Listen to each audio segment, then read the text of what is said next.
Imagine you're a sailor stationed at the most fortified naval base in the Pacific. You're surrounded by dozens of warships, protected by coral reefs that form a natural barrier against any attack. Anti-aircraft guns dot every shore. Your commanders have told you this place is impregnable.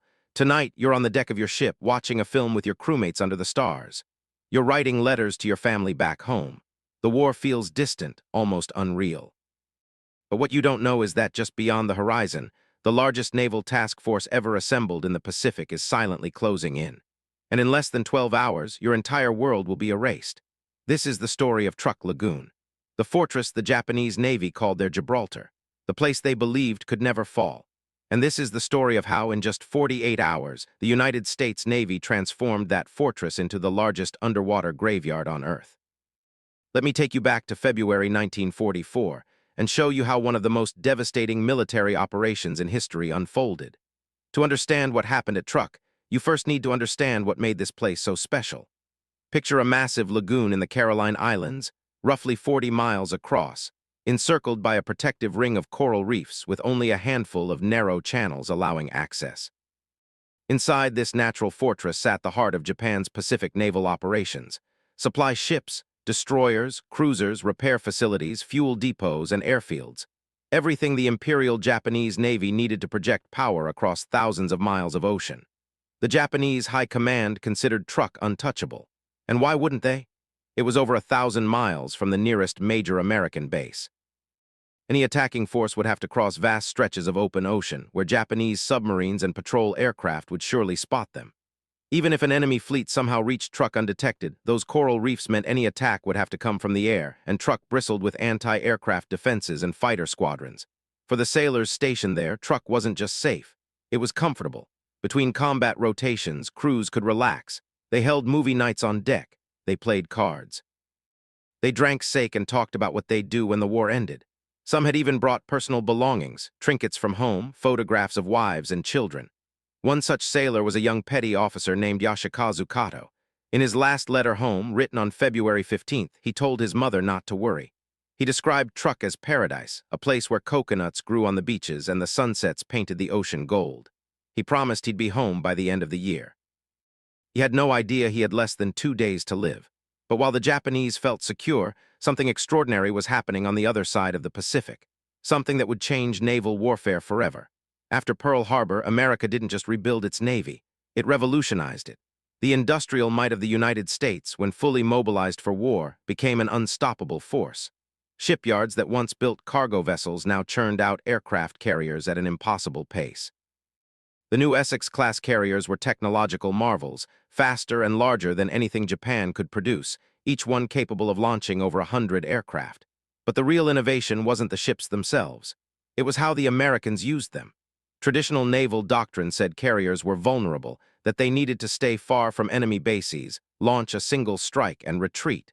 The Americans threw that playbook out the window. They developed something called Task Force 58, and it operated on a principle that terrified the Japanese: sustained, overwhelming, relentless assault.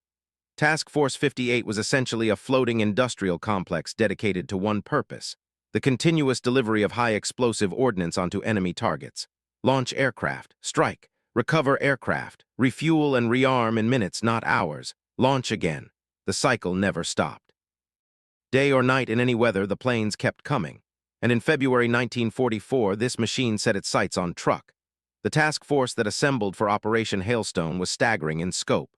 9 aircraft carriers, 6 battleships including the brand new USS Iowa and USS New Jersey, the most powerful warships ever built. 10 cruisers, 28 destroyers, nearly 500 combat aircraft. Over 100,000 tons of warships, all moving in perfect coordination across the Pacific. The man leading this armada was Vice Admiral Mark Mitcher, a quiet, unassuming officer who wore a battered baseball cap instead of the traditional admiral's hat. His sailors loved him. His enemies feared him. And he had a simple philosophy: hit hard, hit fast, and don't stop until there's nothing left to hit. On the night of February 16th, this massive fleet reached a position 90 miles northeast of Truk, close enough to launch a devastating strike at dawn, far enough to remain hidden from Japanese patrol aircraft. And here's where American technological superiority became crucial. The fleet operated under total radio silence. No transmissions, no radar emissions that Japanese equipment could detect. They relied on newer, more sophisticated radar systems that could see without being seen. Inside Truk Lagoon, the Japanese radar stations scanned the horizon. They saw nothing but empty ocean. They had no idea that the hammer was already falling. Dawn breaks over Truk Lagoon on the morning of February 17th. The sun rises over the eastern reef, painting the calm waters in shades of orange and pink. It's going to be another beautiful day in paradise. On the supply ship Fujikawa Maru, sailors are beginning their morning routines. Coffee is brewing in the galley. On the naval tanker Hoyo Maru, crewmen are preparing to transfer fuel to smaller vessels. At the airfields on Moan and Dublon Islands, pilots are just waking up, stretching, talking about the routine patrol flights scheduled for later in the morning. No one is in a hurry. Why would they be? Then at approximately 6:30 in the morning, someone hears it. A sound from the north, distant at first like approaching thunder, but the sky is clear, no storms on the horizon. The sound grows louder. Deeper, it's not thunder at all. It's engines. Dozens and dozens of aircraft engines. An air raid siren begins to wail across the lagoon. But it's too late, far, far too late. Bursting out of the rising sun, flying so low that their propellers almost touch the palm trees, 72 Grumman F-6F Hellcat fighters roar across the islands at over 300 miles per hour. The noise is overwhelming, a physical force that shakes buildings and rattles windows. These aren't patrol planes. These are predators, and they've come to hunt. The Japanese pilots sprint toward their aircraft. Zeros are parked in neat rows on the airfields, fully fueled and armed. If they can just get airborne, they might stand a chance. Japanese pilots are skilled, experienced in aerial combat, but they never get the chance. The American Hellcats strafe the runways with devastating accuracy. 50 caliber machine gun rounds punch through aluminum fuselages like tissue paper. Fuel tanks explode. Planes that moments ago were ready for combat become twisted, burning wreckage. The few Japanese pilots who manage to reach their aircraft are cut down before they can even climb into the cockpits. A handful of Zeros do manage to take off, clawing for altitude, trying to gain the advantage in a dogfight. But the American pilots aren't the green recruits who fought at Midway 2 years ago. These men are veterans, many with dozens of kills to their names. They've trained in the most advanced fighter aircraft ever built, and they fight with a cold, calculated aggression. The sky above Truk becomes a chaotic swirl of aircraft. Tracers arc through the morning air. The sharp crack of cannon fire echoes across the water. But it's not a battle. It's an execution. One after another, the Japanese fighters fall. Some spiral into the lagoon, sending up enormous geysers of water. Others disintegrate in midair, hit so hard that there's nothing left but a cloud of debris. A few pilots manage to bail out, their parachutes blossoming white against the blue sky as they float down into the chaos below. In less than 90 minutes, the Japanese air presence at Truk ceases to exist. Over 60 aircraft destroyed on the ground or shot from the sky. American losses, 3 fighters, just 3. The sky belongs to Task Force 58 now. And that means every ship in the lagoon has just become a target. With Japanese air cover eliminated, the second wave arrives. And this is when the true devastation begins. Imagine you're on one of those Japanese ships looking up as the horizon suddenly fills with aircraft. Dauntless dive bombers, Avenger torpedo planes, wave after wave, so many that they seem to blot out the sun. The anti-aircraft guns open fire, filling the sky with black puffs of flak, but there are simply too many attackers. The American pilots look down and see what one of them will later describe as a target-rich environment. Dozens of vessels packed into the lagoon, trapped by the very coral reefs that were supposed to protect them. Ships can't maneuver at high speed inside the lagoon without risking running aground. They can't retreat through the narrow reef passages without bunching up and becoming even easier targets. They're sitting ducks. The attacks are surgical and savage. Dive bombers roll into their attack runs, screaming down at 70-degree angles, releasing their 1,000-pound bombs at the last possible moment before pulling up. The bombs fall with that distinctive whistling sound that haunted sailors' nightmares. The Rio de Janeiro Maru, a massive transport ship loaded with supplies bound for Japanese troops in the Marshall Islands, takes a direct hit amidships. The bomb punches through 3 decks before detonating deep in the cargo hold. The explosion tears the ship apart from the inside.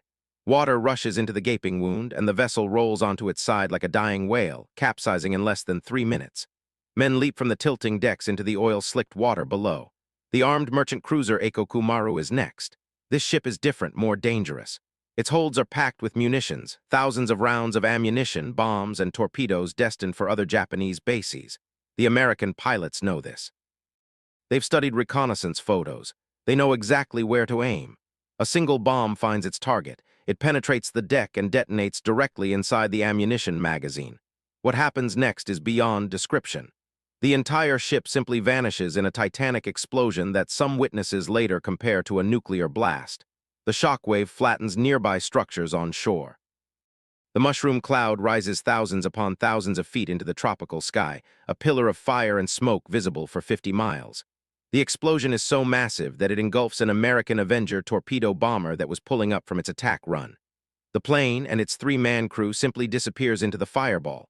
Debris from the Eikoku Maru rains down across the lagoon for nearly 5 minutes. Pieces of metal the size of cars, sections of hull plating, equipment, bodies. Ship's crew of 700 men is simply gone, vaporized, and the attacks keep coming. Everywhere you look, ships are dying. The tanker Hoyo Maru, fully loaded with fuel oil, takes multiple torpedo hits. The explosions rupture the tanks, and thousands of gallons of burning oil pour into the lagoon. The ship becomes a floating inferno, the flames so intense that nearby vessels start to smolder from the radiant heat alone.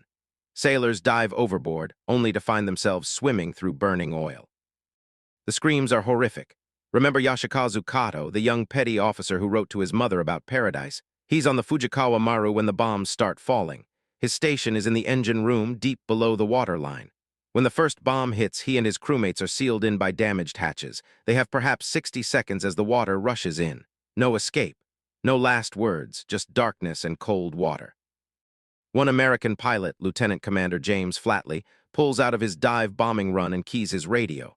His voice, captured on recordings, is almost casual.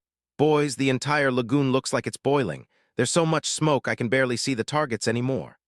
But not every Japanese commander is willing to go down without a fight. On the light cruiser Katori, Rear Admiral Shunichi Kimura makes a decision. He's not going to let his ship die tied to a dock. If he's going down fighting. Kimura orders his crew to cast off lines and make for the main channel through the reef. If they can break out into open ocean, they might be able to outrun the attackers, or at least die with honor in a running battle. 2 destroyers, Meikaze and Noaki, follow the cruiser toward the narrow passage. For a moment, it seems like they might actually make it. The American aircraft are focused on the densely packed ships deeper in the lagoon. The 3 warships pick up speed, their wakes cutting white lines through the debris-strewn water. They navigate through the reef passage, threading between coral heads that could rip out their hulls. And then they're through into the open Pacific. They think they've escaped the trap. They're wrong. What the Japanese don't know is that Vice Admiral Mitcher anticipated this exact scenario.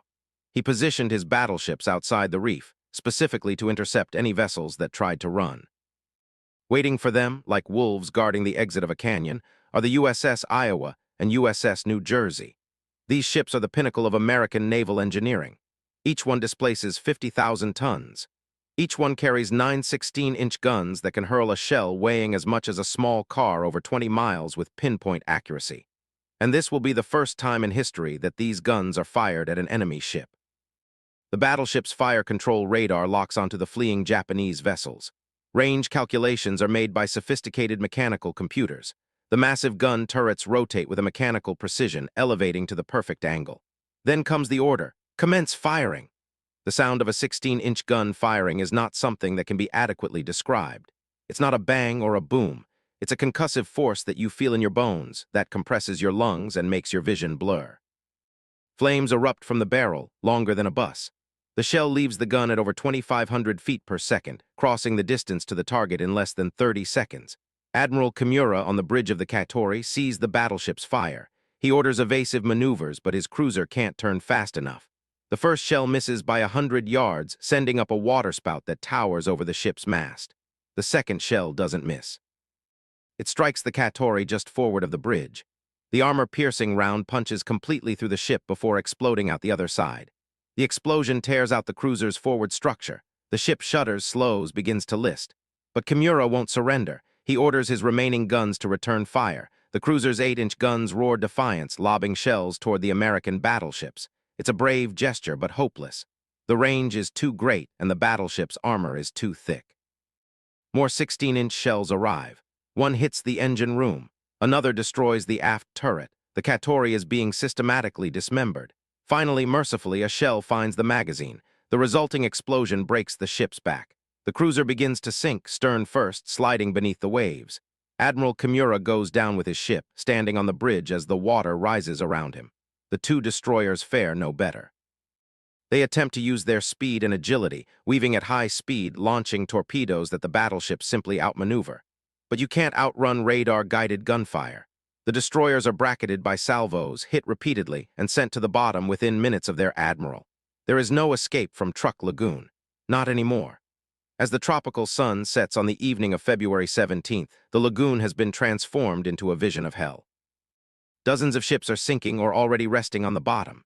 Burning oil covers vast stretches of water, flames dancing across the surface, illuminating the twisted wreckage of vessels that just this morning were proudly serving the emperor.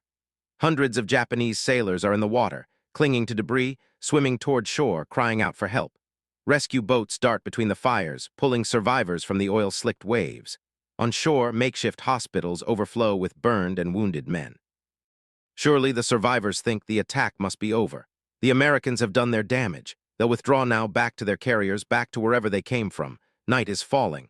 There will be time to rescue more men to put out the fires to assess the damage. But what the Japanese don't understand yet is that warfare has changed. The old rules no longer apply.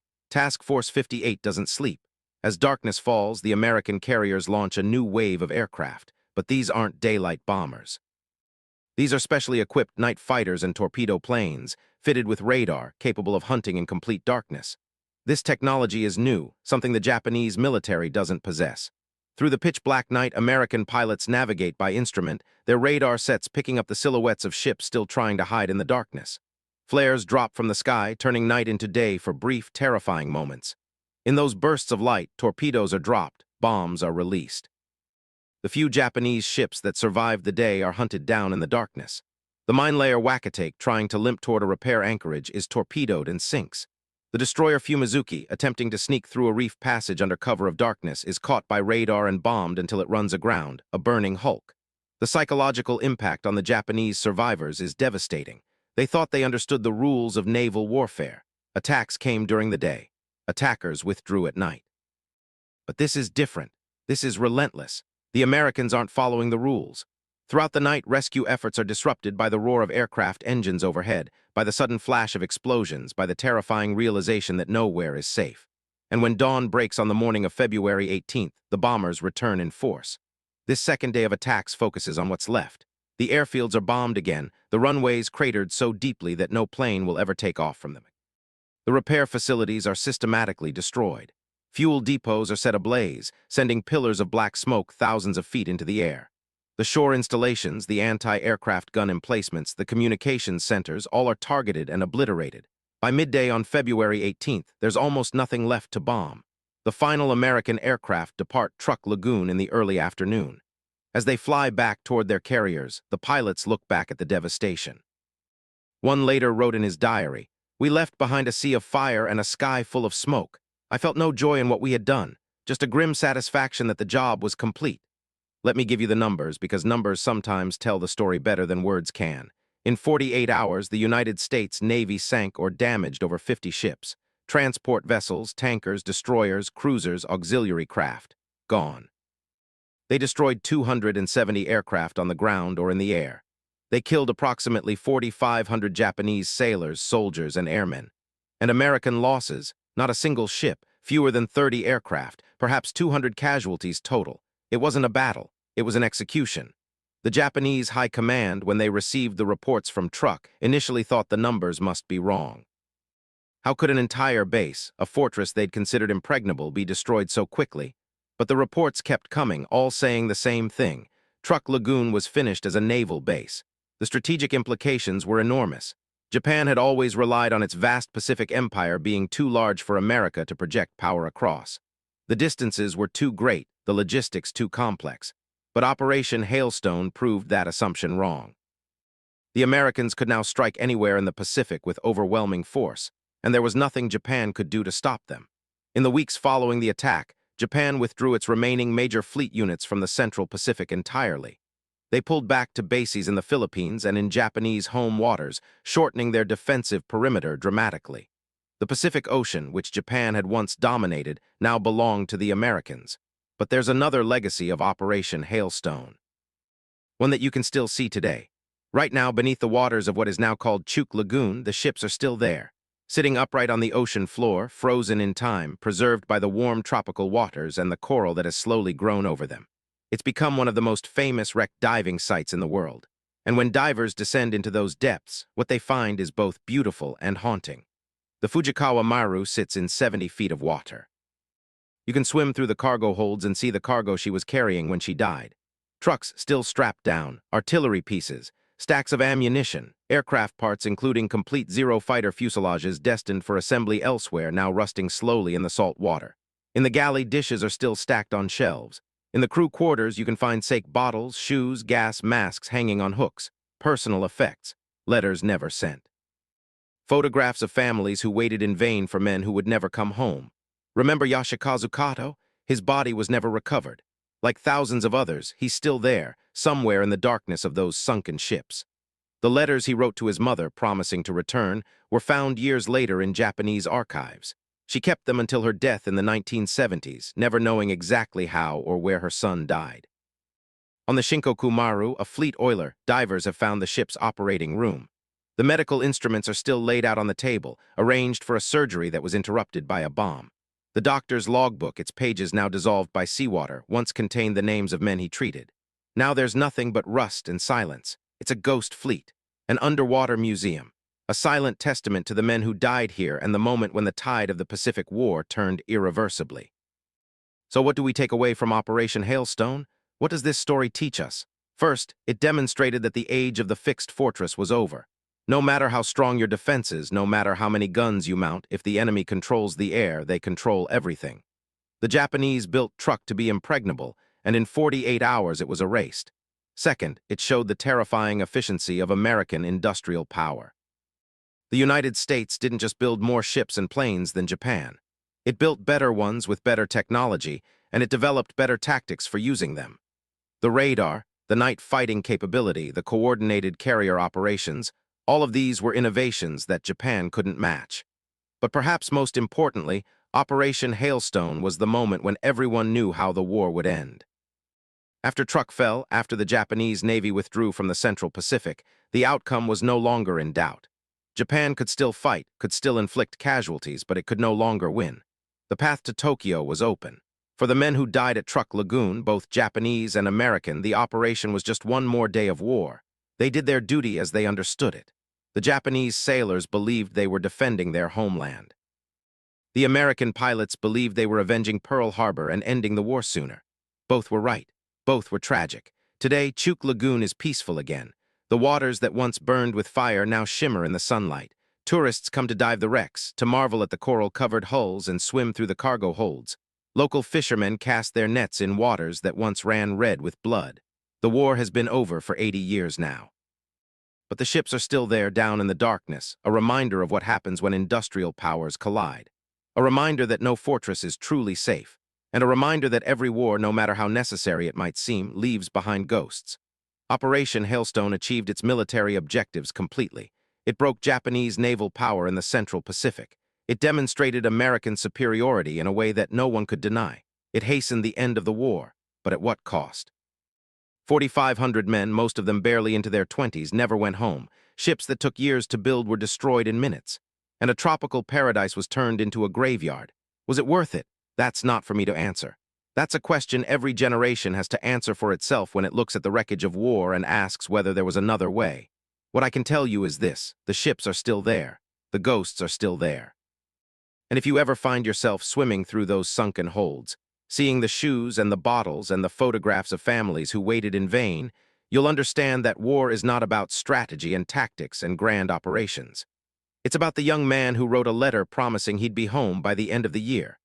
A promise that lies broken, somewhere in the darkness at the bottom of Truk Lagoon.